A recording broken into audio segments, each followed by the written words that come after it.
Please share it to all your contact.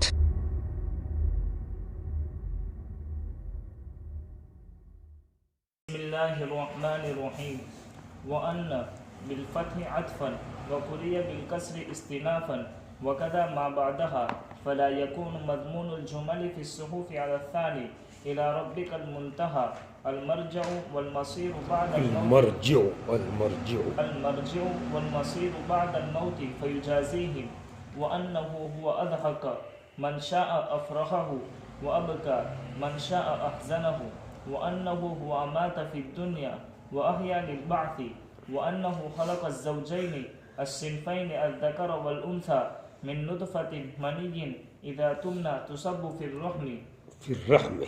الرحم وأن عليه النشأة بالمد والقصر الأخرى الخلقة الأخرى للبعث بعد بعد الخلقة الأولى وأنه هو أغنى الناس بالكفاية بالأموال وأقنى أعطى المتخذ كمية وأنه هو رب الشعر وكوكب خلف الجوزاء كانت تعبد في الجاهلية وأنه أملك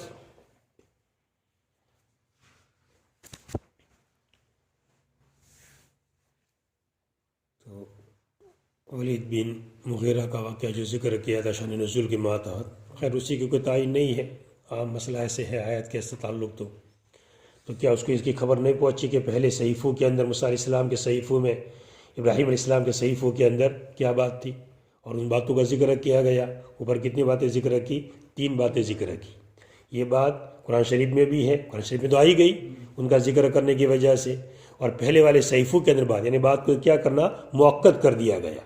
خالی قرآن شریف یہ بات کہہ رہا ہے ایسا نہیں، بلکہ یہ بات پہلی والی کتابیں بھی کہہ رہی ہے۔ موسیٰ علیہ السلام نے بھی اس پیغام کو دیا ہے، ابراہیم علیہ السلام نے اس پیغام کو دیا ہے، اور قرآن بھی اس پیغام کو سنا رہا ہے کہ کوئی کسی بوجھ اٹھانے والا کا بوجھ، کوئی بوجھ اٹھانے والا دوسرے کا بوجھ نہیں اٹھائے گا، اور ہر ایک کو اسی کی صحیح، اسی کی محنت کام آئے گی۔ کوئی اور کام کرے اور دوسرے کو کام آوے، ایسا نہیں ہوتا ہے۔ عدل کا قانون ہی ہے۔ باقی ایصالی ثواب کا جو مسئلہ ہے وہ فضل کے اعتبار سے ہے۔ کس کے اعتبار سے؟ فضل۔ اور دوسرا جواب میں نے دے دیا تھا کل، کس کا تعلق؟ ایمان کے ساتھ ہے۔ اور تیسری بات کہ اس کی صحیح دیکھی جائے گی، جانچا جائے گا کیسے ایمان لایا ہے۔ نماز پڑھی ہے تو کس نیت سے پڑھی ہے، روزہ رکھا تو کس نیت سے، کوئی صحت کی نیت تو نہیں کی تھی اس اندر اس نے، یہ دیکھا جائے گا سب۔ ضمنی چیز الگ ہے، باقی اصل نیت کا مدار شروع میں جو آدمی نیت کرتا ہے اس کا اعتبار کیا جائے گا۔ اب آگے انہی باتوں میں سے اور باتوں کا تذکرہ ہے۔ اب یہ مستقل آیت میں بات سمجھائی جا رہی ہے آگے کہ یہ باتیں جو آگے آ رہی ہے وہ صحف ابراہیم اور صحف موسیٰ کی باتیں ہیں یا مستقل باتیں ہیں؟ تو کہہ دیا تھا کل بھی کہ اگر ان نہ پڑھے تو سب کا تعلق آگے والے حصے کے ساتھ ہوگا، اور وہ آگے والی باتیں بھی انہی کتابوں کے اندر موجود تھیں، اور اگر ان نہ پڑھے تو جملہ مستانفہ بن جائے گا، اور یہ کتاب کلام اللہ میں، یہ باتیں کلام اللہ میں ذکر کی گئی ہے۔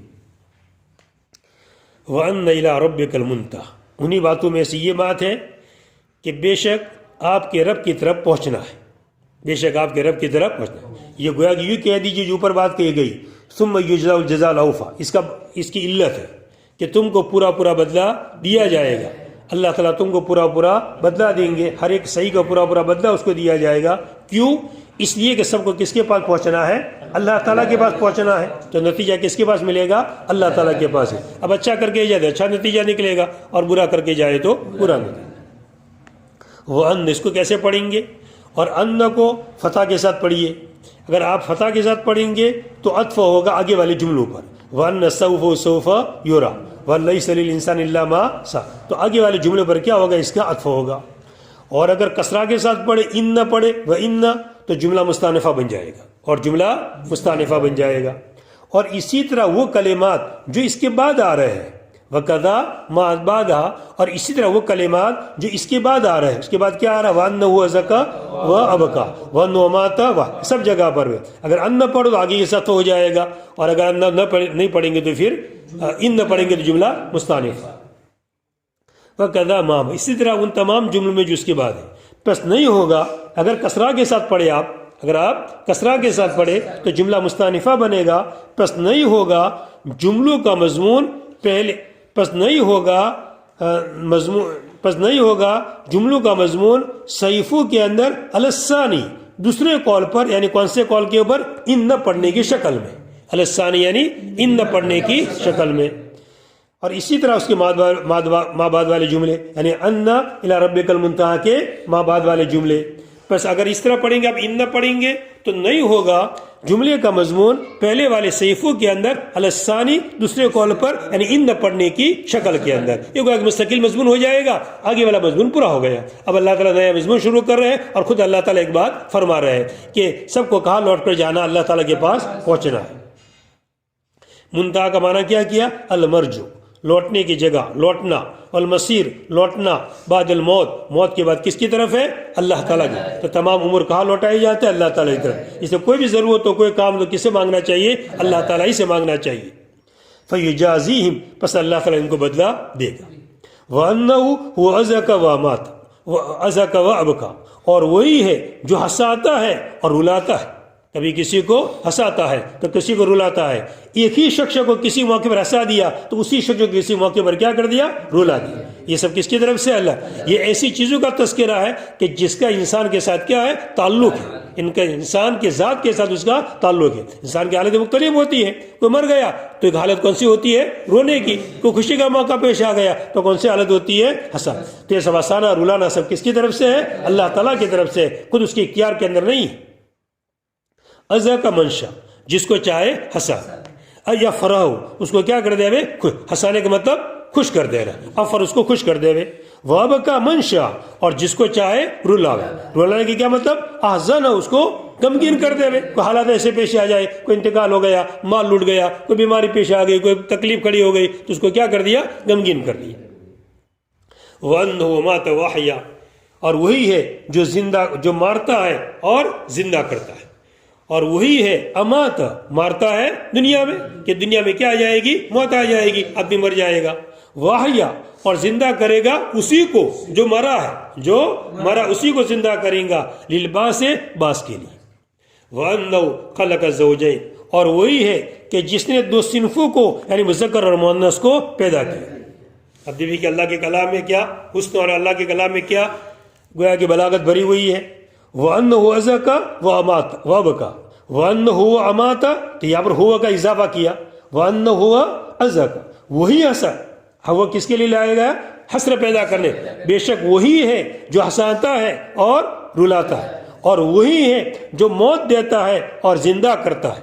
وَأَنَّهُ خَلَقَ الزَّوْجَيْنِ، یہاں پر ہوا نہیں لائے، یہاں پر ہوا اس لیے کہ پہلے والے چیزوں میں احتمال تھا کہ کوئی یہ کہہ دیتا کہ میں بھی کرتا ہوں، میں بھی باتیں کرتا ہوں، ہنسا دیتا ہوں لوگوں کو. کوئی ایسی خبر سنا تو لوگ کیا ہو جاتے ہیں؟ غمگین. اس لیے وہاں پر ہوا کا اضافہ نہیں، یہ تو نہیں کر رہا ہے، یہ بھی کرنے والے کون ہے؟ اللہ تعالیٰ. اور اماتا حیا کے اندر بھی جیسے نمرود نے کہہ دیا تھا کہ میں بھی کیا کرتا ہوں؟ مارتا اور جلاتا، اور ایک کو مار دیا اور ایک کو چھوڑ دیا. وہ سب سمجھا ہی نہیں کہ حیا کس کو کہتے ہیں. تو کبھی کوئی ایسا بیوقوف نہ پیدا ہو جاوے جو یہ کہہ دے کہ میں بھی مارتا اور میں بھی زندہ کرتا ہوں. اس لیے کیا کہہ دیا؟ میں ہی کرتا. اللہ تعالیٰ ہوا وہی اللہ تعالیٰ زندہ کرتے اور مارتے ہیں. اور خلق الزوجین، کبھی کوئی نہیں کہتا ہے کہ میرے بچے کو میں نے پیدا کیا ہے، کبھی کوئی ایسا دعویٰ نہیں کرتا ہے. تو یہاں اثر کی ضرورت نہیں تھی. وَأَنَّهُ خَلَقَ، ایسے ایسے تو یہ تو مفسرین لکھ دیا، تو ہم نے بھی کہہ دیا، باقی پتہ نہیں کیسے کیسے نقاد ہوں گے اللہ کے کلام میں.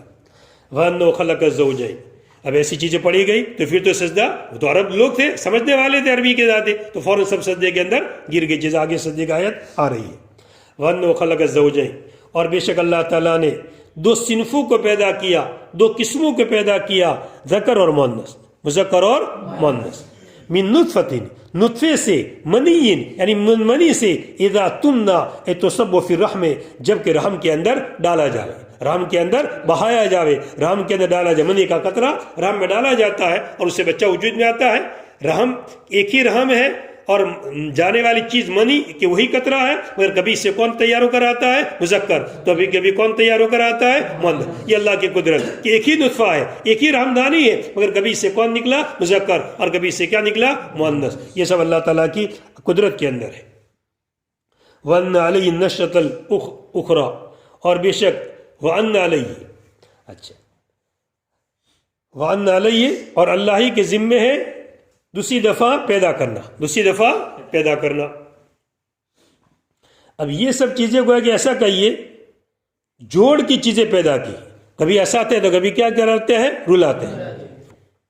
تو یہ دو چیزیں ساتھ میں ہیں، ہنسانا اور اڑانا، جوڑ ہے آپس کے اندر. اس طرح جوڑ کے اندر موت اور حیات، کبھی کسی کے ساتھ حیات کا تعلق تو کبھی کسی کے ساتھ موت کا تعلق. اسی طرح جوڑ کے اندر مذکر مؤنث. تو اسی طرح جیسے یہ جوڑ کی چیزیں پہلے بھی ذکر آیا تھا سورہ زاریات کے اندر، سب جوڑ کی چیزیں ہیں. ایسے عالم دنیا کا بھی جوڑ ہے، کس کے ساتھ؟ عالم آخرت کے. یہ دونوں جوڑ ہے. عالم دنیا میں کبھی ہنسنے کی حالت تو کبھی رونے کی حالت، تو کبھی عالم دنیا کے اندر حالت تو کبھی عالم آخرت میں چلے جانے کا. وَأَنَّ عَلَيْهِ، اور بے شک اسی کے ذمے ہے، اللہ ہی کے ذمے ہے، اپنے وعدے کی وجہ سے، اپنے وعدے کی، اللہ تعالیٰ کے ذمے کوئی چیز لازم نہیں ہے، مگر کیوں لازم ہوا؟ علیہ کیوں لفظ کہا گیا؟ اس نے خود وعدہ کیا ہے کہ میں سب کو دوسری دفعہ کیا کروں گا؟ زندہ کروں گا. تو اس کے وعدے کی وجہ سے. باقی یہ کہ اللہ تعالیٰ نہ کرے تو کوئی ان کے سامنے کچھ بول سکتا نہیں ہے. اور بے شک ان کے ذمے، بے شک اللہ تعالیٰ ہی ہے. النشأۃ، کیسے پڑھیے اس کو؟ مد کے ساتھ پڑھیے اور کسر کے ساتھ، یا تو نشأۃ پڑھیے کسر کے ساتھ، یا مد کے ساتھ نشاءۃ، نشاءۃ مد کے ساتھ پڑھیے. الاخرى، دوسری دفعہ زندہ کرنا، دوسری دفعہ پیدا کرنا. الاخرى نشأۃ سے کیا مر اس کی تفسیر کر رہے ہیں. الخلقۃ الاخرى، دوسری دفعہ پیدا کرنا بعض کے لیے پہلی دفعہ پیدا کرنے کے بعد، دوسری دفعہ پیدا کرنا بعض کے لیے پھر سے زندہ کرنے کے لیے پہلی تخلیق کے بعد. ون اغنا و اقنا، اور وہی ہے، یہاں پہ وہی بلا دیا گیا. اگنا مالدار بنانا، یہ کوئی کہ میں تو محنت کی، میں نے اٹھل کھلی میں مالدار بن گیا، نہیں. مالدار بنانے والے کون ہے؟ اللہ تعالیٰ. ایک وہ صفت پھر یہاں ذکر کر دی، وہی مالدار بنتا ہے، بناتا ہے، اور وہی غریب کرتا ہے. ون اغنا، اور وہی ہے اغنا جو کیا بناتا ہے؟ مالدار بناتا ہے. کس کو؟ لوگوں کو کفایت کا مال دے کر کے، بالکفایت بالاموال، اتنا مال دے کر کے جو اس کو کافی ہو جائے. کبھی مالدار بنا دیا، اتنا مال دے دیا جو اس کی ضروریات کے لیے کافی ہو جاوے، اس کا گھر بن جاوے، اس کے سواری کا انتظام ہو جاوے، کھانے پینے کا انتظام ہو جاوے، کپڑے کا انتظام ہو جاوے. یہ انسان کی خاص ضروریات ہے. بعض لوگ اس سے بھی نیچے درجے کے ہوتے ہیں کہ جن کو اپنی ضروریات بھی مہیا نہیں ہوتی ہے. کھانے کے سب چیزیں ٹھیک ہے، کچھ کھا لیا، باقی پورا کھانا مہیا ہوتا نہیں ہے. کپڑے ہر طرح کے نہیں پہن سکتے ہیں، کچھ بہن پہن لیتے ہیں، سطر چھپا لیتے ہیں، اور کچھ کپڑے کا استعمال کر لیتے ہیں. گھر سے ایسا چاہیے ایسا نہیں ہوتا ہے، کچھ ٹوٹا پھوٹا گھر ہوتا ہے، اپنا کام چلا لیتے ہیں. تو کچھ انتظامات ایسے ہوتے ہیں جو اپنی ضروریات بھی پورا نہیں کر سکتے ہیں. اور کس کو اللہ تعالیٰ نے کیا بنا دیا؟ مالدار بنا دیا، کہ اس کی ضروریات پوری ہو رہی ہے، کھانا پینا برابر ہو رہا ہے، کپڑے میں کوئی تکلیف نہیں پڑ رہی ہے، رہنے میں کوئی تکلیف نہیں پڑ رہی ہے، یہ اس کی ضروریات پوری ہو رہی ہے. تو یہ مالدار بنانے والے کون ہیں؟ اللہ تعالیٰ ہے. وَأَقْنَا، اور کسی کو زیادہ مالدار بنا دیا. اغنا کی دو تفسیریں کی گئی ہے. یہاں پر صاحب کتاب نے کیا تفسیر کی ہے؟ وَآتَ الْمَالَ، اقنا کا معنی کیا کہ اللہ تعالیٰ نے مال دے دیا، ایسا مال دے دیا جو بنایا جاوے سرمایہ. قنیتن کے معنی ہے سرمایہ، جس کو بنایا جاوے ذخیرہ. ایک تو مالدار ہوتا ہے، پھر اتنا مالدار ہے کہ پیسے پڑے نہیں رہتے ہیں، ضرورت ہو جو اس کی پوری ہو جاتی ہے، مگر اسٹاک نہیں رہتا کہ 1 لاکھ کی تھپی کی جیب میں پڑی ہے، یا یہ تجوری کے اندر 2 لاکھ کی 5 لاکھ کی تھپیاں پڑی ہے، یا بیگ میں پڑی ہے. تھپیاں پڑی نہیں رہتی ہے، استعمال ہوتا رہتا ہے، رولنگ ہوتی رہتی ہے، اور کام چلتا رہتا ہے. اور ایک ہوتا ہے جس کا سرمایہ جمع ہو جاتا ہے، اس کے بعد اتنے سارے پیسے سونا کی شکل میں لا کر اسٹاک کر دیا، چاندی کی شکل میں اسٹاک کر دیا، ہیرا موتی کی شکل میں اسٹاک کر دیا، وہ سرمایہ کر رہا ہے اور خزانہ جمع کر رہا ہے. تو اتنا سارا مالدار بن گیا کہ سرمایہ اس کے پاس کیا پڑا رہتا ہے؟ جمع پڑا رہتا ہے. یعنی اللہ تعالیٰ نے اس کو کیا بنا دیا؟ زیادہ مالدار بنا دیا. تو زیادہ مالدار بنانے والی بھی کون ہے؟ اللہ. کم مالدار بنانے والی بھی اللہ تعالیٰ، اور زیادہ مالدار بنانے والے بھی اللہ تعالیٰ. اور دوسری تفسیر اقنا کی ہے کہ اقنا باب افعال کا صیغہ ہے، اور سلب ماخذ اس کی خاصیت ہے. افعال کی خاصیت کیا؟ سلب عدم، یعنی مالدار نہ بنانا، مالدار نہ بنانا. تو اقنا کا معنی کیا کریں گے؟ غریب کرنا. کہ اللہ تعالیٰ جس کو چاہے مالدار بنا دے اور جس کو چاہے غریب کر دے. یہ بھی اللہ تعالیٰ ہے. بعضوں کو مالدار بنا دے اللہ تعالیٰ، اور بعضوں کو کیا مالدار تھا تو اس کو کیا کر دیا؟ غریب کر. یا پہلے سے غریب چل رہا ہے، یا کہ مالدار تھا مگر اس کا مال ضائع ہو گیا، حتیٰ کہ کیا ہو گیا؟ وہ غریب ہو گیا. وَأَنَّهُ رَبُّ الشِّعْرَى، اور وہی اللہ تعالیٰ شعرا کا مالک ہے. شعرا یہ ستارے کا نام ہے. یہ شعرا جیسے پہلے بھی والنجم شروع کے اندر بھی آیا تھا، قسم اللہ تعالیٰ نے ستارے کی کھائی تھی. یا تو عام ستارے مراد ہے جو ہمیں ستارے نظر آ رہے ہیں، یا مراد خاص ستارہ جس کی تفسیر سوریہ کے ذریعے سے کی گئی ہے. تو شعرا بھی ایک خاص ستارہ ہے جو 2 ستاروں کا مجموعہ ہے. 2 ستاروں کا، ایک ستارے کا نام ہے عبور اور دوسرے کا نام ہے خمیسہ. ایک کا نام ہے عبور اور دوسرے کا نام ہے خمیسہ. تو یہ 2 مل کر کے ایک ستارہ بنتا ہے شعرا. ایک ستارہ شعرا کی پرستش کی جاتی تھی. تو زمانے جاہلیت کے اندر حضور کی بعثت سے پہلے لوگ بت پرستی کرتے تھے، تو بت پرستی تو تھی ہی، مگر ایک شخص تھا حضور کے والدہ کا جو خاندان ہے، حضور کے والدہ کے خاندان کے اندر حضور کے والدہ کے خاندان کے دادا پردادا کے اندر ایک شخص ابو قبشہ آتا ہے۔ یہ ابو قبشہ نے جاری کیا تھا کہ شعرا ایک ستارہ ہے خاص، اس کی پرستش کی جاوے، یہ بہت بڑا ستارہ ہے جس کی روشنی سورج کی روشنی سے بھی زیادہ ہے، سورج کی روشنی کے مقابلے کے اندر بھی 23 گنا اس کی روشنی بڑی ہوئی ہے، مگر یہ آسمان زمین سے اتنی دوری پر ہے کہ اس کی روشنی زمین تک آتی نہیں ہے۔ جسے بعض ستارے قریب ہے، سب سے بڑا قریب سیارہ کون سا ستارہ؟ چاند۔ زمین سے، زمین بھی ایک گرو، ایک برج ہے، گویا کہ ایک ستارہ ہے۔ جیسے آپ اوپر چلے جاوے تو ہم کو بھی یہ کس کی شکل میں نظر آئے گا؟ یہ تو ہم زمین پر ہے، تو اوپر والی چیز ہم کو کس کی شکل میں دکھ رہی ہے؟ ستارے کی شکل میں۔ ہم اوپر چلے جاوے تو زمین بھی ایک طرح کے کیا بن جائے گا؟ ستارہ ہی بن جائے گا۔ تو یہ سب ستارے اللہ تعالیٰ نے کیا کر دیا؟ خلا کے اندر چھوڑ دیے ہیں۔ تو اس کے اندر سے شعرا بھی ایک ستارہ ہے جو 2 ستارے مل کر، جیسے سوریا کتنے ستاروں کا مجموعہ تھا؟ 7، 8، 10، 11 تک کا مجموعہ ہے، بہت سارے ستاروں کا مجموعہ ہے۔ تو یہ کتنے ستاروں کا مجموعہ ہے؟ 2 ستاروں۔ تو ابو قبشہ نے سب سے پہلے اس کی عبادت جاری کی تھی۔ لوگ تو بت پرستی کرتے تھے، تو اس نے کہا کہ نہیں، اس کی بھی تاثیر ہے۔ شعرا کے طلوع ہونے سے موسم میں فرق پڑ جاتا ہے، یہ گرمی کی سیزن میں نکلتا ہے، جس سے گرمی کیا ہو جاتی ہے؟ شروع ہو جاتی ہے۔ پہلے جوزہ طلوع ہوتا ہے اور بعد میں کیا طلوع ہوتا ہے؟ شعرا طلوع ہوتا ہے۔ جوزہ بھی ستارے کا نام ہے اور شعرا بھی ستارے کا نام ہے۔ تو ابو قبشہ نے سب سے پہلے اس کی عبادت جاری کی تھی۔ تو لوگ نبی کریم صلی اللہ علیہ وسلم کو کبھی کبھی کیا کہتے تھے؟ ابن ابی قبشہ کہتے تھے، ابن ابی، کہ جیسے ابو قبشہ نے ایک نئی عبادت جاری کی تھی، ہم تو کس کی پرستش کرتے تھے؟ بتوں کی، اور اس نے کس کی پرستش شروع کی تھی؟ ستاروں کی۔ تو حضور کو کبھی یہ کہتے تھے کہ اس نے بھی نئی عبادت شروع کی، کس کی عبادت شروع کر دی؟ اللہ تعالیٰ کی، خدا پرستی شروع کر دی اس نے، ایسا کہتے تھے۔ تو کبھی کبھی ان کو حضور کو کیا ابن ابی قبشہ بھی کہا جاتا تھا۔ تو یہ ہے رب الشعرا۔ اللہ تعالیٰ فرماتے اس ستارے کی جس کی پرستش کرتے ہو وہ بھی کس کے اختیار میں ہے؟ ہمارے اختیار میں ہے، ہماری مخلوقات کے اندر سے۔ وہ عبادت کے لائق نہیں ہے، وہ پرستش کے لائق نہیں ہے، تاثیر اس کی ذاتی نہیں ہے۔ اگر کوئی تاثیر ظاہر ہوتی ہے تو تاثیر کس نے رکھی ہے؟ ہم نے رکھی ہے، ہم نے تاثیر دی، اس کی تاثیر ہے۔ جسے پانی پیتا ہے آدمی تو پانی پینے سے پیاس بجھ جاتی ہے، تو اس کی ذاتی تاثیر نہیں ہے پانی کی کہ پیاس کو کیا کر دے ہوئے؟ بجھا دے ہوئے۔ یہ تاثیر کس نے رکھی ہے؟ اللہ تعالیٰ نے۔ اللہ تعالیٰ تاثیر رکھی، اس لیے پیاس بجھاتا ہے۔ اگر اللہ تعالیٰ تاثیر اندر سے کھینچ لے ہوئے تو پھر وہ پیاس بجھا سکتا نہیں ہے۔ تو ایسی اس کی بھی تاثیر اگر ہے تو کس کی وجہ سے؟ اللہ تعالیٰ کے رکھنے کی وجہ سے۔ ون اور رب الشعرا، اور وہی اللہ تعالیٰ ہی شعرا کا مالک ہے۔ مت سمجھنا اس کی تاثیر واثر کے قائل مت بننا، سب کس کی ملکیت میں ہے؟ اللہ تعالیٰ کی ملکیت میں ہے۔ شعرا کیا چیز ہے؟ یہ ستارہ ہے زوجہ کے پیچھے، یعنی پہلے جوزہ طلوع ہوتا ہے اور بعد میں یہ شعرا طلوع ہوتا ہے۔ یہ ستارہ ہے زوجہ کے پیچھے، اس کی عبادت کی جاتی تھی زمانے جاہلیت میں، زمانے جاہلیت میں اس کی پرستش کی جاتی تھی۔ وَأَنَّهُ أَهْلَكَ عَادًا الْأُولَىٰ، وأنه أهلك عادا الأولى، وفي قراءة بإدغام التنوين في اللام وزمها وبلا همزة، وهي قوم عاد، والأخرى عاد ہے، چلیے ٹھیک، والأخرى قوم صالح، وثمود بالصرف اسم للأب وبلا صرف للقبيلة، وهو معطوف على عاد، فما أبقى منهم أحدا، وقوم نوح من قبل أي قبل عاد وثمود أهلكناهم إنهم كانوا هم أظلم وأطغى من عاد وثمود لطول لبس نوح فيهم فلبث فيهم 1000 سنة إلا 50 عاما وهم مع عدم إيمانهم به يؤذونه ويجربونه والمؤتفكة وهي قرى قوم لوط وهي قرى قوم لوط أهوى أسقطها بعد رفعها إلى السماء مقلوبة إلى الأرض بأمره جبرائيل بذلك فغشاها من الحجارة بعد ذلك ما غش أبهم تحويلا وفي هدى جعلنا عاليها سافلها وأمطرنا عليها حجارة من سجيل فبأي آلاء ربك أنعمه الدالة على وحدانيته وقدرته تتمارى تشكك أيها الإنسان أو تكذب بس۔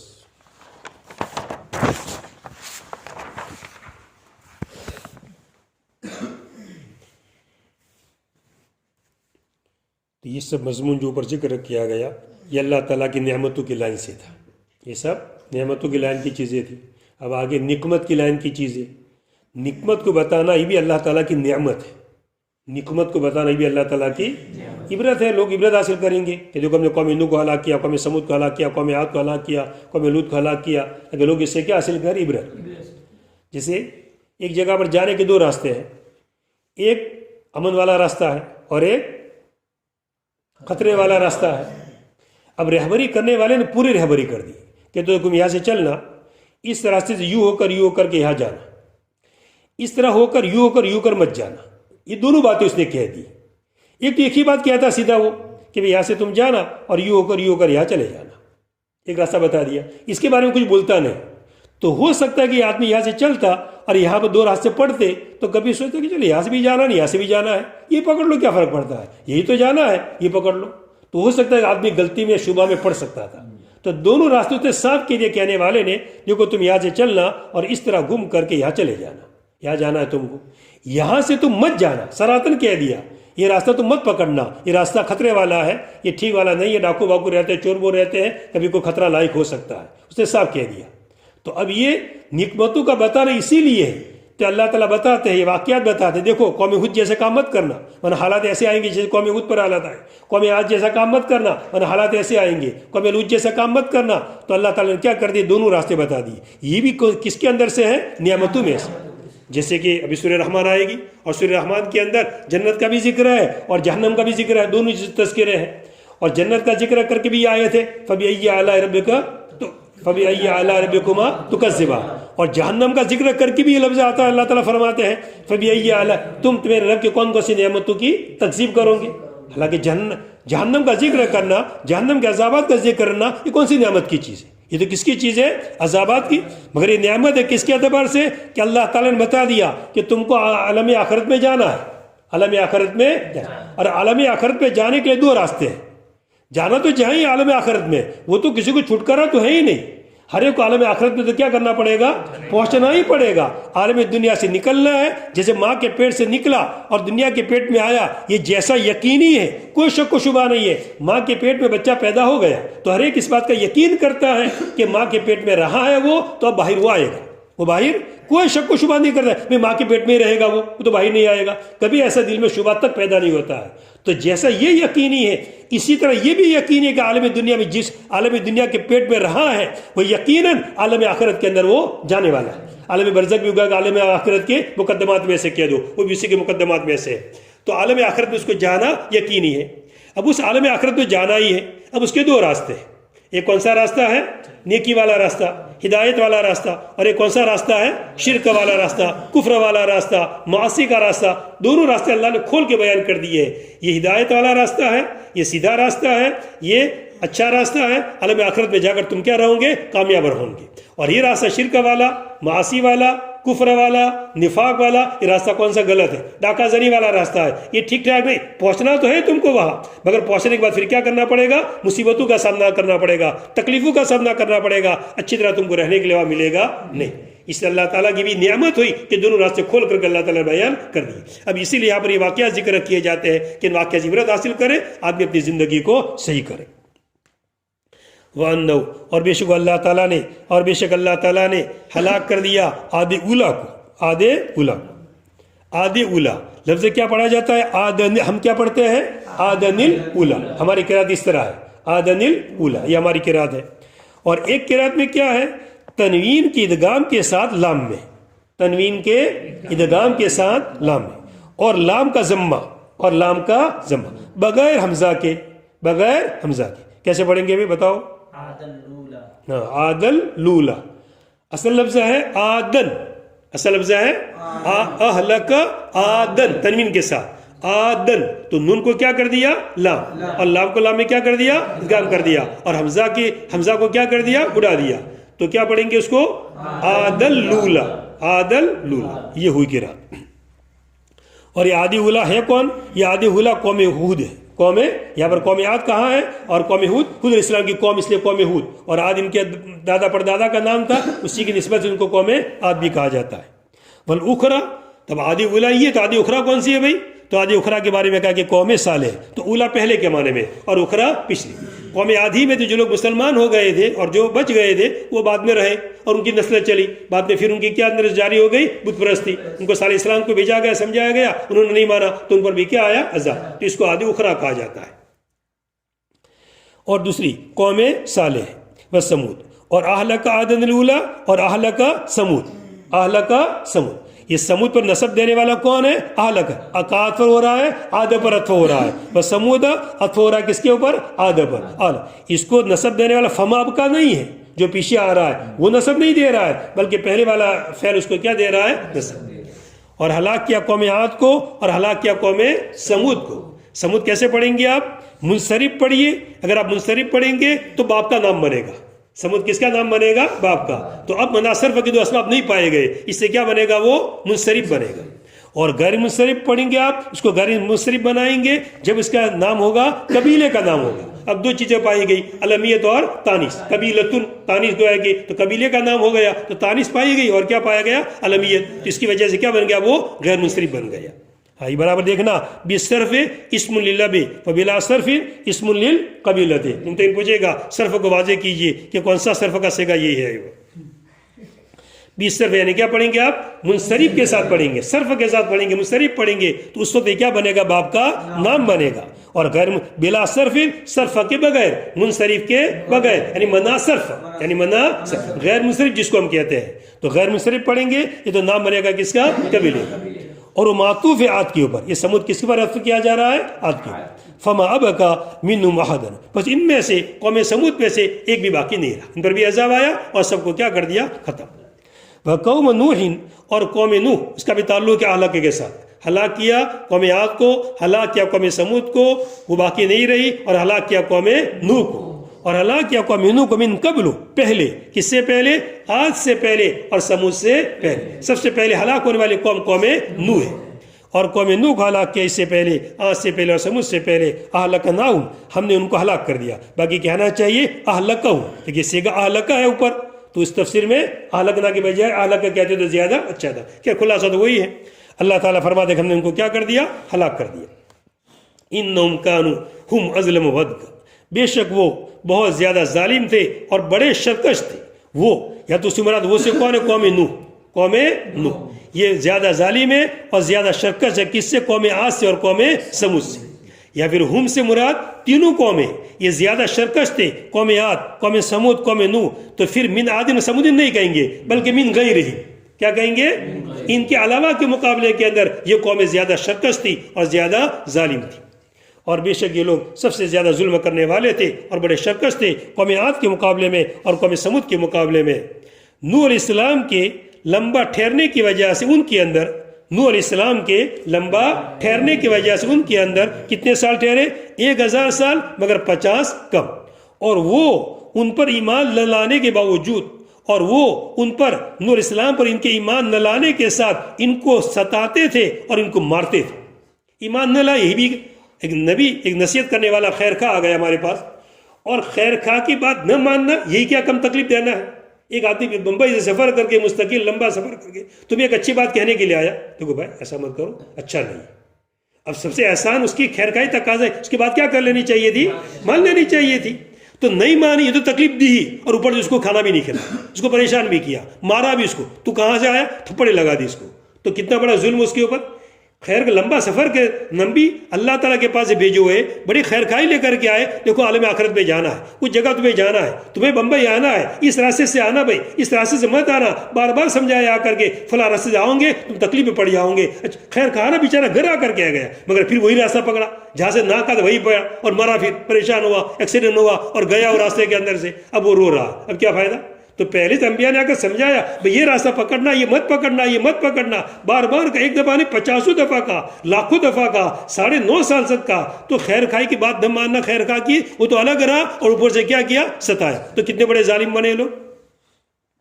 سمجھ میں آ رہی ہے بات؟ انبیاء کی بات کیسے ماننی چاہیے۔ اور وہ ان پر ایمان نہ لانے کے ساتھ ان کو ستاتے تھے اور ان کو مارتے تھے، اور ان کو مارتے تھے۔ والمؤتفقۃ اہوا، اور الٹی کی ہوئی بستیوں کو پٹک دیا، اور مؤتفقہ الٹی کی ہوئی بستیوں کو، عمدہ کی ہوئی اور الٹی کی ہوئی بستیوں کو اہوا پٹک دیا۔ یہاں پر مؤتفقۃ کا ناصب کون ہے؟ اہوا ہے۔ یہاں پر نصب، وہاں پر ماں کا میں نے کیا دیا تھا، وہ ناصب نہیں بنے گا، اس لیے کہ بیچ میں کیا آ رہا ہے، ماں نافیہ آ رہا ہے، جو صدارت کلام کو چاہتا ہے وہ آگے والے میں عمل کرے گا نہیں. یہاں پر ایسا نہیں ہے، احوا ڈائریکٹ آ رہا ہے تو احوا یہاں پر عمل کرے گا کس کے اندر، یہ معمول مقدم اور عامل کیا ہے مؤخر. ایسا ہوتا ہے بہت دفعہ کہ معمول کو کیا جاتا ہے مقدم اور عامل کو مؤخر، مگر بیچ میں کوئی حائل نہیں ہے. وہاں تو ماں کیا بن گیا تھا، حائل، فا بھی حائل بن گیا تھا، اور ماں نافیہ جو صدارت کلام کو چاہتا ہے وہ بھی حائل بن گیا تھا. ہوا، اور الٹی کی بستی کو بھی کیا کر دیا، احوا پٹک دیا. احوا کے معنی دیکھو، اور موافقہ سے کون سی بستیاں مراد ہے، اور وہ قوم لوط کی بستیاں ہیں. وہی قرا قوم لوط، وہ قوم لوط کی بستیاں، جو 4 بستیاں جو صدوم اگر عمرہ قریب بستیاں تھی، ان سب کو کیا حضرت علیہ السلام نے الٹا کر دیا. اسقطھا، اس کو گرا دیا، ان بستیوں کو گرا دیا. اس کے اٹھنے کے بعد رفیہ، اس کے اٹھانے کے بعد آسمان تک، اس کے اٹھانے کے بعد آسمان تک، اس حال کے اندر کے الٹی کی گئی زمین کی طرف، اس حال میں کہ الٹی کی گئی، اوپر سیدھا اوپر لے گئے، اور اوپر جا کر کیا کیا، الٹا کیا، اور الٹا کر پھر زور سے کیا کر دیا، پٹک دیا. اس پٹکنے کا نتیجہ یہ ہوا کہ زمین کے اندر وہ حصہ کیا ہو گیا، گھس گیا. پوری روئی زمین کے اندر سب سے نچلا حصہ اگر ہے تو کون سا ہے، بحر میت والا ہے. پوری زمین کی سطح دیکھی جاوے تو زمین کے سطح میں اونچ نیچے، کوئی حصہ اونچا ہے، کوئی نیچا ہوتا ہے. جیسے کشمیر والا حصہ کیا ہے، اونچا ہے، ہمالیہ والا حصہ اونچا ہے، تو یہ حصہ جو ہے بحر میت والا بالکل زمین کے سطح کے مقابلے میں سب سے زیادہ نیچا ہے. الٹا کیا ہوا زمین کی طرف بھی اللہ تعالیٰ کے حکم دینے کی وجہ سے جب اسلام کو اس بات کا کہ اس کو ایسا ہی کرو، پورا اوپر لے جاؤ اور الٹا کر دو، اور پھر زور سے کیا کر دو، اس کو پٹک دو.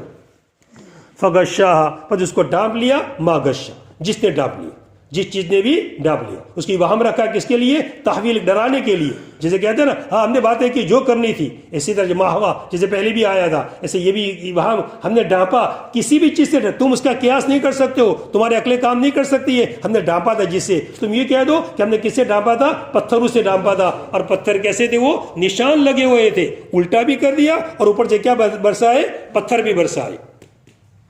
فغشا، بس اس کو ڈانپ لیا، ان بستی کو ڈانپ لیا، ہجارے سے، پتھروں سے. اس کے بعد ما غشا، جس چیز نے ڈانپ لیا. اب ہم رکھا ہے تحویلاً، کس کے لیے، خوف دلانے کے لیے، ڈرانے کے لیے. اور سورہ ہود کے اندر یہ آیت ہے، وفی ہود، اور سورہ ہود میں یہ آیت ہے، فجعلنا عالیہا سافلہا وامطرنا علیہم حجارۃ من سجیل. اس کی وضاحت کرے آیت کو ذکر کر کے. مگر یہاں پر لفظ ہود کہاں ہے، حالانکہ یہ آیت ہود کی نہیں ہے، سورہ ہود میں آیت نہیں، یہ سورہ ہجر کی آیت ہے، یہ سورہ ہجر کی. اور سورہ ہود کی آیت تو کیا ہے، فلما جاء امرنا جعلنا علیہا سافلہ، یہ سورہ ہود کی آیت ہے. تو یا تو ہجر کہنا چاہیے اگر یہ آیت پیش کرنی ہے تو، مگر علیہا کہاں ہے، علیہا، بلکہ سورہ ہجر میں علیہا نہیں ہے، بلکہ کیا ہے، علیہم ہے، علیہم ہے. چلیے، وفی ہود ذہن میں رکھنا، وفی ہود سے مراد سورہ ہود مراد ہے. ہاں، خود ایسا کا واقعہ مراد نہیں ہے بلکہ سورہ ہود مراد ہے. کہے گا ہود کی وضاحت کیجیے، ہود سے کیا مراد ہے.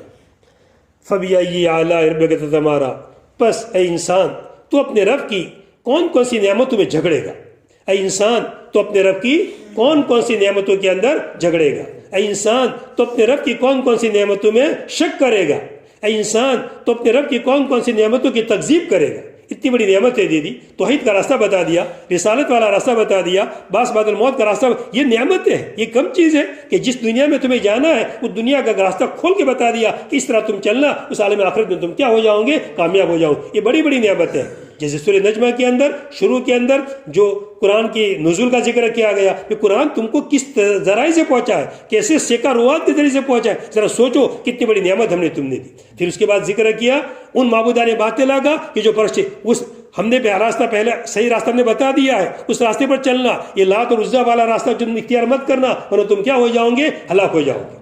پھر اسی طرح یہاں پر بھی صحف موسیٰ صحف ابراہیم کے حوالوں کے ذریعے سے 2 باتیں پیش کی. پہلے نعمتیں ذکر کی، ہم نے یہ نعمتیں دی، ہم یہ کام کرنے والے، ہم یہ کرنے والے ہیں. اور بعد میں کیا ذکر کی، نعمتیں ذکر کی، اور دونوں راستے کھول کے بیان کر دیا. اب انسان تو بتا، تو سوچ، تو کون سی نعمتوں کے اندر تو شک کرے گا.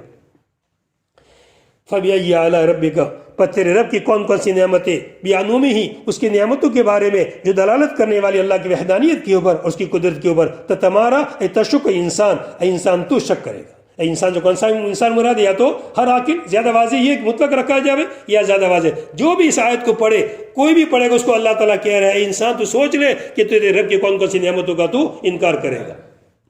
بعض نے محمد صلی اللہ علیہ وسلم کے ساتھ بھی اس کو خاص کیا ہے، مگر حضور کو سنانا، مگر حضور کو نام ہے مگر سنانا اوروں کو ہے۔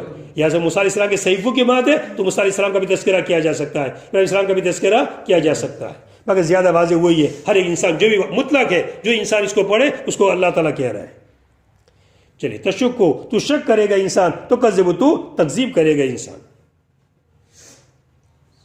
چلیے، هذا محمد نذير من النذور الأولى من جنسهم أي رسول كالرسل قبله أرسل إليكم كما أرسلوا إلى أقوامهم أزفت الآزفة قربت القيامة ليس لها من دون الله نفس كاشفة أي لا يكشفها ويظهرها إلا هو كقوله يظهرها أظهر ويظهرها إلا هو كقوله لا يجليها لوقتها إلا هو أفمن هذا الحديث أي القرآن تعجبون تكذيبا وتزهقون استهزاء ولا تبكون لسماع وعده ووعيده وأنتم سامدون لاهون غافلون عما يطلب منكم فاسجدوا لله الذي خلقكم واعبدوا ولا تسجدوا للأصنام ولا تعبدوها۔ بس تو اوپر جو باتیں ذکر کی گئی، توحید، رسالت، بعث بعد الموت، اسی کا خلاصہ پھر سے بات ذکر کیا جاتا ہے۔ توحید کا مضمون، رسالت کا مضمون اور بعث بعد الموت کا مضمون پورا خلاصہ ساتھ میں ذکر کیا جاتا ہے۔ ھذا محمد صلی اللہ علیہ وسلم، یہ محمد صلی اللہ علیہ وسلم ہے، نذیر من النذر الاولی، نذیر ڈرانے والے ہیں پہلے والے ڈرانے والوں کی طرح، من النذر الاولی، پہلے نذر جمع کا صیغہ، الاولی اس کی صفت ہے، پہلے ڈرانے والوں کے اندر سے، جیسے پہلے ڈرانے والے آئے حضرت آدم علیہ السلام، حضرت نوح علیہ السلام، حضرت موسیٰ علیہ السلام، کتنے بھی انبیاء آئے، ان میں سے یہ بھی ایک ڈرانے والے ہیں، تمہارے پاس آگے تمہارے خیر خواہ بن کر کے، تم کو ڈرانے والے بن کر کے کہ فلاں راستے پر چلنا اور فلاں راستے کے اوپر مت چلنا۔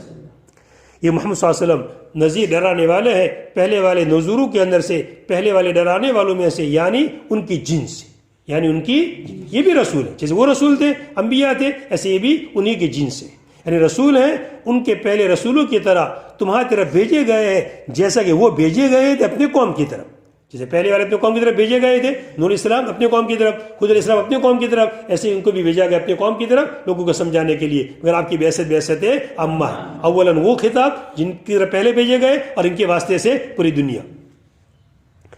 ازفت الازفہ، یہ ڈرانے والے آ گئے ہیں اور قیامت قریب آ چکی ہے۔ قریب آنے والی چیز الازفہ سے مراد کیا ہے؟ قیامت۔ قیامت کیا آ چکی ہے؟ آزفہ، قریب آنے والی چیز۔ وہ کیا چیز ہے؟ کہ جب کہ گھر سے نکلنا ہوتا ہے تو گھر سے نکلنے کے سامان سمیٹنا شروع ہوتا ہے، قیمتی چیزیں پہلے لی جاتی ہیں۔ گھر خالی کرنا ہے آپ کو، دوسرے گھر میں جانا ہے آپ کو، تو آپ کیا کریں گے؟ گھر خالی کریں گے نا، تو پہلے اٹھائیں گے کیا؟ وہ جو گھابا ہوتا ہے نا تبھی پکڑنے کا، وہ سب سے پہلے اٹھائیں گے آپ۔ پہلے اندر سے کیا اٹھائیں گے؟ ہیرے، جواہرات، سونا، چاندی، قیمتی چیزیں پہلے اٹھائیں گے، تاکہ پیچھے اگر کچھ رہ گیا تو چلو سب خراب چیزیں رہ جاوے۔ تو اللہ تعالیٰ نے عالمی دنیا کو طے کر دیا کہ کیا کرنا ہے؟ ختم کرنا، اٹھانا ہے۔ تو سب سے پہلے قیمتی چیز اٹھائی۔ کیا چیز اٹھائی؟ قیمتی نبوت، بڑی قیمتی چیز تھی، تو اس کو اللہ نے کیا کر دیا؟ اٹھانا۔ گھر خالی کرنا ہے، عالمی دنیا کو کیا کرنا ہے؟ خالی کرنا ہے۔ تو ابھی سب سے پہلے کس کو اٹھاؤ؟ نبوت کو اٹھاؤ۔ اب نبوت کا سلسلہ بند۔ یہ سب سے پہلی بڑی علامت ہے کہ نبوت کا سلسلہ بند ہو گیا۔ یہ گویا کہ گھر اب کیا ہونے والا ہے؟ لاک ہونے والا ہے۔ یہ گھر کیا ہونے والا ہے؟ آدمی گھر کے اندر سے کچھ چیزیں اٹھانا شروع کرے، محلے میں لوگ دیکھ رہے ہیں کہ گھر میں سے کچھ لے رہا ہے، اندر سے کچھ سونا اٹھایا، چاندی اٹھایا، کہیں کچھ ارادہ لگتا ہے دوسرا۔ تو اللہ تعالیٰ نے بھی طے کر لیا ہے کہ اب اس کو کیا کرنا ہے؟ ختم کر۔ وقت تو اللہ نے نہیں بیان کیا، مگر اللہ تعالیٰ جیسے آدمی تھوڑا بولتا ہے محلے کے اندر میں گھر خالی کروں گا، پہلے جب چپکے سے گھر خریدتا ہے نا، پتہ نہ چلے کسی کو، بعد میں سودے کیسے ہوتے ہیں؟ چپکے ہوتے ہیں، اور پتہ چلے گا تو بیچ میں کوئی بھیڑا مارے گا، کوئی گج جائے گا وغیرہ، تو ایسے بھی ہوتا ہے نا۔ تو اللہ تعالیٰ نے بھی ظاہر نہیں کیا ہے، طے کر دیا ہے، ظاہر نہیں کرنا ہے، یہ گھر خالی کرنا ہی کرنا ہے عالم دنیا۔ اور سب سے پہلے قیمتی ہیرا نے اٹھا دیا۔ کون سا ہیرا؟ رسالت والا، نبوت والا سلسلہ نے کیا کر دیا؟ اب چوکنا ہو جاؤ، یہ گھر خالی ہونے والا ہے اور سدھر جاؤ۔ ازفت الازفہ، قریب آنے والی چیز کیا آ چکی ہے؟ قریب آ چکی ہے۔ ای قربت القیامہ، قیامت کیا آ چکی ہے؟ قریب۔ لیکن آزفہ کے معنی بھی قریب اور آزفہ کا معنی بھی قریب، اس نے آزفہ کی تفسیر کی کس کے ذریعے سے؟ قیامت کے ذریعے سے۔ قیامت کیا آ چکی ہے؟ قریب آ چکی ہے۔ لیس لہا من دون اللہ کاشفہ، اس کو اللہ کے علاوہ کوئی ہٹانے والا نہیں ہے۔ لیس لہا من دون اللہ کاشفہ، کاشفہ صفت ہے کس کی؟ نفسن کی، کوئی نفس ہٹانے والا نہیں ہے۔ یا تو کاشفہ کا معنی کیا؟ ہٹانے والا۔ اس قیامت کو کوئی ہٹا نہیں سکتا ہے، اللہ نے طے کیا وہ آ کر کے رہے گی، کسی کے طاقت نہیں کی قیامت کو کیا کر دے؟ ہٹا دے۔ یا پھر کاشفہ کے معنی کیا کرنا ہے؟ ظاہر کرنا ہے۔ اللہ کے علاوہ اس کو کوئی ظاہر نہیں کر سکتا ہے، ظاہر کون کرے گا؟ اللہ تعالیٰ۔ اور اللہ نے جب بھی طے کیا اس کو کیا کریں گے اللہ تعالیٰ؟ ظاہر۔ ایسا اللہ کے اختیار میں ظاہر نہ بھی کرے، مگر اللہ نے وعدہ کر لیا کہ میں اس کو کیا کر کے رہوں گا؟ ظاہر کر۔ لا یجلی لوقتہ الا ہو، اللہ تعالیٰ اس کو کیا کریں گے؟ ظاہر کریں گے۔ لیس لہا، اس قیامت کو، آزفہ کو اللہ کے علاوہ کوئی نفس ہٹانے والا نہیں ہے، یا کوئی نفس اس کو کھلنے والا نہیں۔ دونوں تفسیریں کی گئی ہے۔ لا یکشفو، اس کو کوئی نہیں کھول سکتا ہے اور اس کو کوئی ظاہر نہیں کر سکتا مگر وہی اللہ تعالیٰ، جیسے کہ اللہ تعالیٰ نے فرمایا لا یجلی لوقتہ الا ہو، اس کو ظاہر نہیں کرے گا اس کے وقت کے اندر مگر وہی اللہ تعالیٰ، اس کے وقت کے اندر ظاہر، اس کا وقت طے ہے اللہ تعالیٰ کے وہاں، مگر اس کو کون جانتے ہیں؟ اللہ تعالیٰ۔ وہ اپنے وقت میں ظاہر کریں گے اور عالم دنیا کو کیا کریں گے؟ خالی کریں گے اور سب کو عالم آخرت میں لے جائیں گے۔ افمن ھذا الحدیث تعجبون، کیا پس تم اس قرآن سے تعجب کرتے ہو؟ یہ قرآن جو تم کو راستہ بتا رہا ہے، صحیح رہبری کر رہا ہے، اس قرآن سے تم کیا کر رہے ہو؟ تعجب کرتے ہو۔ تکذیباً، تعجب کرنا دو اعتبار سے ہوتا ہے، ایک تعجب کرنا اچھا سمجھ کر اور ایک تعجب کرنا تکذیب۔ تو اس لیے کہہ دیا کہ تعجب کرنا کیسے ہے؟ تکذیب کے طور پر، اچھا سمجھنے کے طور پر نہیں بلکہ کس کے طور پر؟ تکذیب کے طور پر۔ فتضحکون، اور ہنستے ہو، استہزاء کے طور، یا بھی ہنسنا دو طرح تھا، اچھا سمجھ کر ہنسنا اور مذاق کے طور پر۔ تو ہنسنا تمہارا کیسا ہے؟ مذاق کے طور پر، اور تم ہنستے ہو مذاق کے طور پر۔ ولا تبکون، اور تم روتے نہیں ہو، اس کلام اللہ کو سن کر کے، اس کے وعدوں کو سن کر کے، اس کے وعیدوں کو سن کر کے تمہیں رونا نہیں آتا ہے؟ ولا تبکون، اور تم روتے نہیں ہو اس کے وعدوں کو سن کر کے، اس کے وعیدوں کو سن کر کے۔ وانتم سامدون، اور تم غافل بیٹھے ہو، تم لاپرواہ بیٹھے ہو، تم گانے لگتے ہو۔ وانتم سامدون، اور تم گانے گویوں میں لگے ہوئے ہو، موبائلوں میں پڑے ہوئے ہو، اور گانا بجانے کے اندر تم کیا ہے؟ سامدون کی تفسیر کی گئی ہے لاوز سے۔ ہاں، میں اپنی طرف سے نہیں کہہ رہا ہوں کہ اس کی تفسیر کس سے کی گئی ہے؟ گینا سے۔ جیسے کہا جاتا ہے باندی کو کہ تو اسمیدینی، تو گانا سنا، تو ہمارا کس کا کیا جاتا ہے؟ گانے کا۔ تو تم کس میں پڑے ہوئے؟ گانے گویوں کے اندر پڑے ہوئے ہو، موبائلوں کے اندر پڑے ہوئے ہو، اور اللہ کی آیتوں سے تم کیا حاصل نہیں کرتے ہو؟ عبرت حاصل نہیں کرتے ہو۔ بس اس قرآن سے تم تعجب کرتے ہو اور ہنستے ہو اور روتے نہیں ہو۔ وانتم سامدون، اور تم لاہون، سامدون کا معنی کیا؟ تم لاپرواہ پڑے ہوئے ہو، غافل ہو تمہارے مطلوب سے، اس چیز سے جو تم سے مطلوب ہے، جو تم سے طلب کیا گیا ہے۔ جو تم سے کیا طلب کیا گیا ہے؟ ایمان طلب کیا گیا ہے، توحید طلب کی گئی ہے، نماز طلب کی گئی ہے، روزہ طلب کیا گیا ہے۔ تو اس سے تو غافل پڑے ہو جو طلب کیا گیا ہے، اور الٹے راستے کے اوپر تم چل رہے ہو، غلط راستوں پر چل رہے ہو۔ فسجدوا للہ، بس اللہ تعالیٰ کے سامنے کیا کرو؟ سجدہ کرو۔ اب ذرا آخری آیتوں کو دیکھیے، کیسی پرکشش آیتیں ہیں، اور کس کی زبان سے نکلی؟ آپ صلی اللہ علیہ وسلم کی زبان، جن پر قرآن نازل ہوا ہے۔ اسے بہتر کون پڑھ سکتا ہے؟ مجال ہے کسی کی کہ حضور سے بہتر کوئی کلام پڑھ سکے؟ ایسا حضور پڑھنے والے، اور ایسا آیتوں کا نقشہ کھینچا گیا ہے، تو کون ایسا بیوقوف ہوگا کہ جو سجدہ نہ کرے؟ کون ایسا ہوگا؟ تو سب کے سب، یہ جب آیت پڑھی آپ نے تو سب کے سب کیا ہو گئے؟ سجدے میں گر گئے۔ مسلمان بھی، جنات بھی، مشرکین بھی، جنات بھی مجلس کے اندر تھے، وہ بھی کیا ہو گئے؟ سجدے میں گر گئے، اور مشرکین بھی سب سجدے میں گر گئے، سوائے امیہ ابن خلف کہ اس نے سجدہ نہیں کیا، زمین سے مٹی اٹھائی، اس نے بھی کچھ تو کیا مگر زمین سے مٹی اٹھائی اور اپنے خالی سر پر لگا دی کہ مجھے اتنا کافی ہے۔ حضرت اللہ مسعود صلی اللہ علیہ وسلم فرماتے ہیں کہ میں نے دیکھا اس مجلس میں جتنے کفار تھے اور جنہوں نے سجدہ کیا، بعد میں ان کو ایمان کی توفیق مل گئی۔ اس شیطان نے سجدہ نہیں کیا، امیہ بن خلف نے سجدہ نہیں کیا، اس لیے اس کو ایمان کی توفیق نہیں ہوئی۔ میں نے اس کو دیکھا مرا ہوا کفر کی حالت میں، دیکھا کفر کی حالت کے اندر۔ باقی جتنے اس مجلس کے اندر تھے، چاہے انہوں نے سجدہ ماحول کی وجہ سے کر لیا، دیکھا دیکھی کہ سب کر رہے ہیں تو ہم بھی کرنے لگے، مگر تمام کو اللہ نے ایمان کی کیا دے دی؟ توفیق دے دی۔ اس سے پتا چلا کہ کوئی عمل ہمیں طبیعت نہیں چاہ رہی ہے مگر ہے اچھا عمل، تو چاہے ہماری طبیعت نہ مائل مگر اس کو کرتے رہنا چاہیے۔ نماز مشقت والا عمل ہے، آدمی کا جی نہیں چاہتا فجر میں اٹھنے کا مگر اٹھے، مجاہدہ والا عمل کرے، وہ مشقت والا عمل کرے، تو آہستہ اللہ تعالیٰ کیا پیدا کر دیں گے؟ اخلاص پیدا کر دیں گے، لاہیت پیدا کر دیں گے، اور اس کو اللہ تعالیٰ اچھا بہترین بنا دیں گے، مگر شرط ہے کہ آدمی اس کے اوپر کیا کرے؟ لگا رہے۔ تو اس وقت سب نے کیا کر لیا؟ سجدہ کر لیا۔ فسجدوا للہ، بس اللہ تعالیٰ کے سامنے کیا کرو؟ سجدہ کرو۔ مگر مسئلہ پھر کھڑا ہوا، سجدہ تو کر لیا، وہ تو میں نے کہہ دیا تھا آپ لوگوں کے سامنے، مگر ان سامعین کو نہیں پہنچا، اس لیے پھر سے تذکرہ کر لیا جائے مختصراً کہ سب نے سجدہ کر لیا، کافرین نے بھی سجدہ کر دیا. اب کافروں کو فکر ہوئی کہ ہم نے کیا بھول کی، یہ تو ہم کو کیا کہیں گے سب. تو اب انہوں نے بات گڑھی. کس نے بات گڑھی؟ کفاروں نے مشورہ کیا کہ ہم نے سجدہ کر لیا، یہ تو مسلمانوں کو کیا کہ تم نے کیوں سجدہ کیا، تم بھی سب کو حضور کو ماننے والے بن گئے. تو اب انہوں نے بات گڑھی کفاروں نے، اور بات گڑھ کر کیا کہا کہ تم نے سورہ نجم کی تلاوت کے اندر یہ پڑھا تھا تلک الغرانیق الاولی وان شفاعتہن لترجی، تم نے یہ پڑھا تھا ہمارے بتوں کی کیا کی تھی، تم نے تعریف کی تھی، اس لیے ہم نے سجدہ کیا تھا. ایسا کہنے لگے. مگر پوری صورت کو پڑھا جائے، پوری صورت کو دیکھا جائے تو ان جملوں کی کئی گنجائش نکلتی ہے. بت کے خلاف کلام کیا جا رہا ہے کہ لات اور عزا منات ثالثہ کام کے نہیں ہیں، یہ کوئی سفارش نہیں کر سکتے، اور اسی کی برا بیان کی جاوے اور اسی کی کیا کی جاوے، تعریف. یہ کیسے ہو سکتا ہے؟ بالکل غلط. یہ بات کس نے گڑھی ہے؟ کفاروں نے. یہ حدیث کے اندر اس کا کوئی ذکر نہیں ہے. یہ بات کس نے گڑھی؟ کفاروں نے گڑھی تھی، اور اس کو کہاں لیا ہے؟ حدیث کے اندر لیا ہے، باقاعدہ حدیث بنا دیا، اور حضور نے پڑھا، شیطان کی آواز میں پڑھا، کیسے پڑھا، یہ سب مسائل کوئی ہے ہی نہیں. بات ہی غلط نہیں. تو کس کی گڑھی ہوئی ہے؟ کفاروں کی بات گڑھی ہوئی ہے. حضور سے کوئی تعلق، حضور نے سورہ نجم جیسی کلام اللہ میں نازل ہوئی ایسی ہی پڑھی، کوئی ادھر ادھر کی بات نہیں. مگر آپ نے سجدہ کیا آخر کے اندر، تو سب نے کیا کیا؟ سجدہ کیا. اب ٹھیک ہے، اللہ تمہیں جانب اللہ جو بھی صورت پیش آئی ہو، باقی سب نے کیا کیا؟ سجدہ کیا. اور اس پر سجدہ کرنا کیا ہے؟ واجب ہے. اب مستقل مسئلہ ہے کہ کل کلام اللہ میں کتنے سجدے ہیں. ہمارے یہاں کتنے ہیں؟ 14. امام شافعی رحمۃ اللہ علیہ کے بعد بھی 14 ہے، مگر سورہ سواد کا ان کے بعد نہیں ہے، اور سورہ حج کے ان کے سجدے 2 ہیں.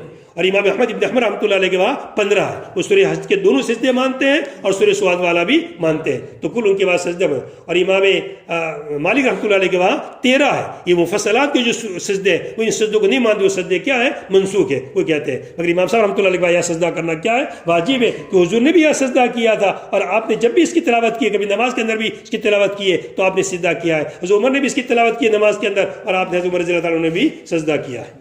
فسجدوا للہ، پس اللہ تعالیٰ کے سامنے سجدہ کرو جس نے تم کو پیدا کیا ہے. وعبدوا، اور اسی کی بندگی کرو. فسجدوا خاص چیز، اور وعبدوا عام چیز، اور اسی کی کیا کرو؟ عبادت کرو. اور سجدہ مت کرو بتوں کے سامنے، اور اس کی عبادت مت کرو. فسجدوا للہ، یہ لام کس کے لیے؟ اختصاص کے لیے ہے. لام اختصاص کی وجہ سے عبارت آگے نکالی کہ سجدہ مت کرو، اللہ ہی کے سامنے سجدہ کرو. سجدہ مت کرو بتوں کے لیے، اور مت عبادت کرو تم بتوں کی. بس سبحان اللہ.